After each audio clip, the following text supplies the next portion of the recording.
Vou chamar o Américo Martins para a gente olhar outro aspecto da vitória de Donald Trump, né, Américo? Que também vai impactar a postura dos Estados Unidos em relação à crise climática.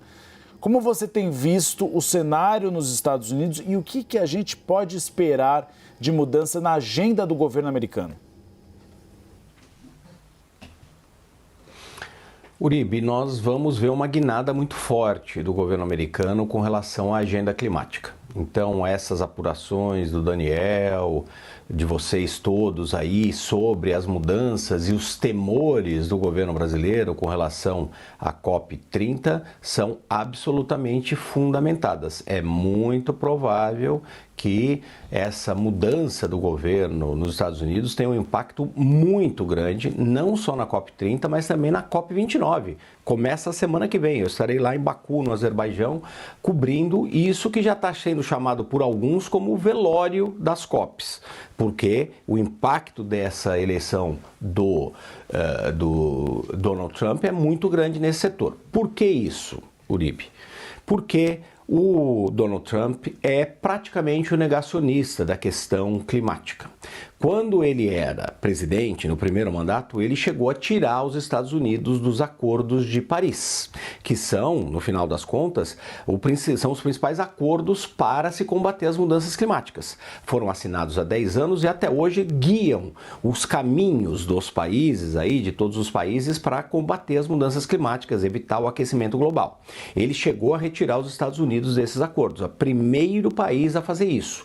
Depois, o Joe Biden, no primeiro dia de governo, trouxe os Estados Unidos de novo para a mesa de negociação, de novo para os acordos de Paris. Nessa campanha, o atual presidente eleito, Donald Trump, não chegou a falar explicitamente dos acordos de Paris, mas porta-vozes da sua campanha reafirmaram que a intenção dele é retirar, mais uma vez, o país dos acordos de Paris.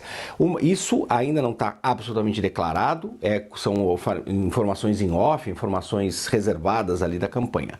Mas o Donald Trump já deu indicações claríssimas de que ele deve acabar com subsídios para energia verde, para carros elétricos, por exemplo, e vai dar um impulso ainda maior para a extração de petróleo e uso de combustíveis fósseis, porque ele não acredita nas evidências das mudanças climáticas. Isso apesar de enchente no Rio Grande do Sul, seca na Amazônia e furacões que atingiram de maneira muito dura os Estados Unidos este ano.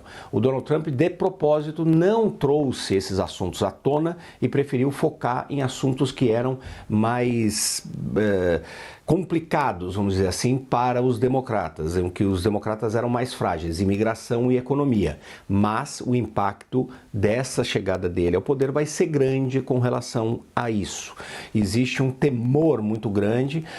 O próprio secretário-geral da ONU, Antônio Guterres, disse há poucos dias de que se os Estados Unidos saírem do Acordo de Paris, não vai acabar completamente com o acordo, mas vai ser um grande impacto. Ele fez um paralelo com uma pessoa que perde alguns órgãos, por exemplo. Pode continuar vivendo, mas não vai viver da mesma forma, com a mesma qualidade de vida. É a mesma coisa com relação ao combate às mudanças climáticas. E por que os Estados Unidos são tão importantes, Uribe e Tainá, com relação a isso? Porque são o segundo país que mais emite gases do efeito estufa, portanto, o segundo país que mais contribui para o aquecimento global e, historicamente, ou seja, ao longo dos anos, foi o país que mais poluiu, que mais contribuiu para esse aquecimento global. Além de, como o país mais rico do mundo, seria o país que mais contribuiria para pagar medidas de compensação, de adaptação, para tentar parar, inclusive, de transição energética. Isso tudo pode ser revisto e o impacto vai ser grande. Vai ter um impacto muito grande já na semana que vem, nas discussões na COP e certamente na COP30 no Brasil.